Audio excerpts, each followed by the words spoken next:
Gracias, senadora presidenta, compañeras y compañeros. En el PRD defendemos lo público.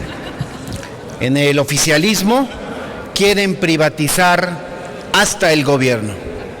Compañeras y compañeros senadores, las mujeres y los hombres de México que han seguido este debate pueden tener ya una clara perspectiva de que al menos hay dos visiones de país, dos formas distintas de imaginar cómo debiese ser nuestra nación, tanto en el presente como en el futuro.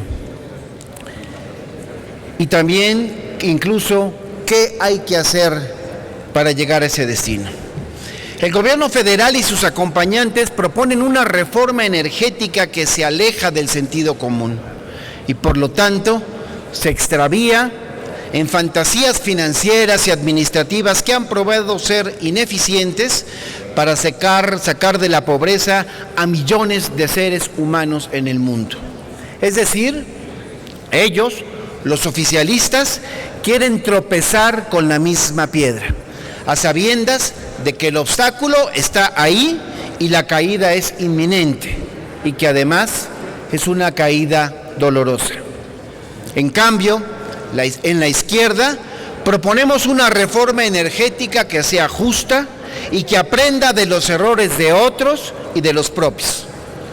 Y lo digo porque la izquierda propuso una reforma completa. El país debe saberlo y recordarlo. En nuestra propuesta, a la que por cierto el PRI y el oficialismo dejaron a un lado, se fortalece a Pemex y a la Comisión Federal de Electricidad.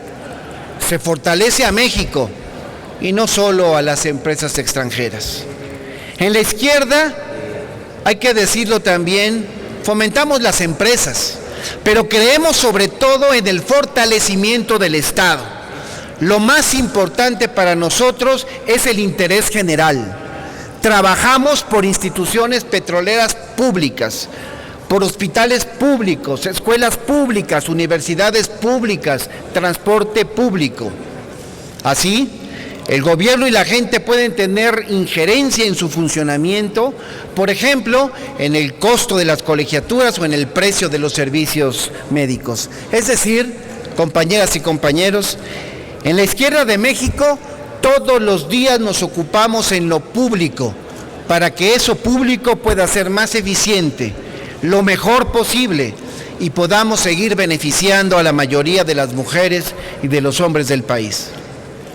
Por eso hoy, ciudadanos de México, ellos, los oficialistas, proponen privatizar Pemex y CFE justo igual como en otros ámbitos han ido privatizándolo todo en perjuicio de la mayoría.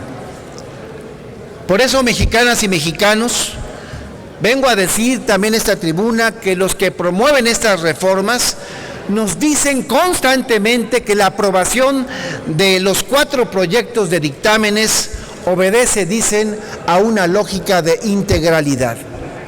Y en este punto habría que reconocer, en honor a la verdad, que lo que persiguen más bien es una lógica de claro empoderamiento de ciertos actores, donde algunos ganarán más que otros, donde personajes e instituciones con poder tendrán ahora más poder. Miren, la reforma constitucional marcó la pauta y las leyes secundarias clarifican y precisan lo que ya se venía venir.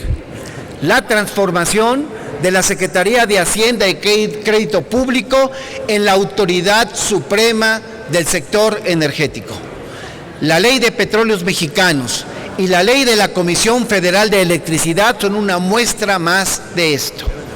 Con estas leyes, la Secretaría de Hacienda mantendrá el control sobre las empresas productivas del Estado.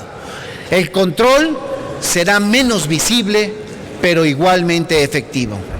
Hacienda, por ejemplo, determinará las obligaciones del balance financiero y el techo de los servicios personales que deberán cumplir dichas empresas y de igual modo podrá ordenarles que pospongan sus operaciones de financiamiento cuando considere que éstas incrementan el costo financiero o que reducen las fuentes de financiamiento del sector público.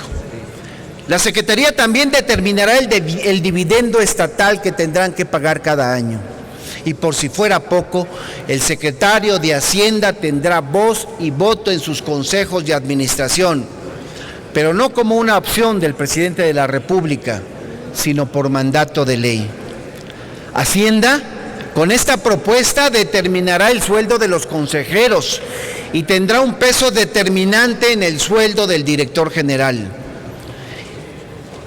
Para tratar de contrarrestar un poco lo evidente, compañeras y compañeros, este dictamen contempla la ociosa creación de un comisario, mismo que también será propuesto por el Ejecutivo Federal, previa consulta, se plantea así, con el Instituto Mexicano de Ejecutivos de Finanzas y de la Cámara de Diputados. Y digo ociosa porque lo único que se le estaría restando a la Secretaría de Hacienda es la facultad de designar a un auditor externo, nada más. Sin embargo, Hacienda continuará autorizando la creación de filiales y evaluará el desempeño de los consejos de administración y de sus comités, y tendrá también representantes en los consejos de administración de las empresas productivas subsidiarias y en las empresas filiales de participación directa. Cuando éstas operen bajo el mando de un director general, Hacienda otra vez tendrá derecho a exigir la entrega de toda la información contable, financiera y operativa. Y ahí no para.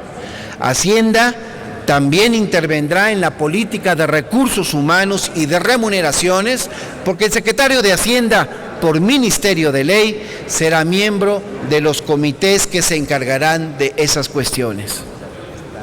De manera específica en el sector eléctrico, y tal vez la más peligrosa de todas sus nuevas potestades, Hacienda determinará los retornos objetivos y las metodologías para evaluar la rentabilidad y los retornos de capital de las empresas productivas del Estado. La aplicación de esas metas y las metodologías será obligatoria, como se desprende del dictamen, e independientemente de la regulación tarifaria de la Comisión Reguladora de Energía. De ahí, compañeras y compañeros, insisto, que Hacienda, y esto lo quiero subrayar, podrá quebrar cuando quiera a los sectores, a las empresas públicas de este sector. Por eso sostengo, compañeras y compañeros, que con estas leyes se confirma el debilitamiento de Pemex y de CFE, apuntalando claramente hacia su desmantelamiento. La ley, en teoría, y esta es una de las grandes incongruencias de la iniciativa del gobierno federal, le permite a Pemex, por una parte, organizarse a su conveniencia. Sin embargo, un transitorio de la misma obligaría a Pemex a fusionar sus organismos y a crear empresas productivas subsidiarias. Y señalo esto porque el PRD siempre ha mantenido y plasmado esto está en nuestra propuesta de reforma energética, que después de más de 20 años de funcionar con un corporativo y 4 subsidiarias, Pemex debe reintegrarse en un solo organismo. Incluso, también lo quiero traer a colación, existe un acuerdo del Consejo de Administración en ese sentido. La Secretaría de Hacienda, compañeras y compañeros, es el único ente gubernamental que se opone a la reintegración de Pemex. Y sin duda que su reticencia se basa en preocupaciones recaudatorias infundadas, puesto que independientemente de su organización, Pemex seguiría pagando derechos en función del valor de su producción. De hecho, y esto hay que recalcarlo, nuestra paraestatal es la única gran petrolera que no se encuentra plenamente integrada. Otro asunto que me preocupa, y con lo que quiero concluir esta intervención, que me preocupa muy seriamente, es en materia de gobierno corporativo. una de las mayores debilidades del proceso de fortalecimiento de Pemex. La ley dispone que las Secretarías de Energía y de Hacienda podrán contar con consejeros designados en las mismas, en los consejos de administración de las empresas subsidiarias y en las filiales. Además, si las subsidiarias o las filiales llegaran a contar con un administrador único, concluyo, senadora presidenta, este deberá entregar a las secretarías referidas toda la información contable, financiera y operativa y demás que le soliciten y estimen necesarias supuestamente para el desarrollo de sus funciones. Lo anterior significa que las Secretarías de Hacienda y Energía seguirán controlando las decisiones en Pemex. Por lo tanto, y con esto concluyo, hay un claro retroceso en materia de transparencia, pues desaparece también el voto razonado y los consejeros no opinarán ni intervendrán decisivamente en los contratos, sea cual sea su monto, y además el Consejo de Administración podrá clasificar ciertas decisiones como confidenciales sin más restricción que su propio juicio. Es decir, no se trata solo de reservar documentos o deliberaciones,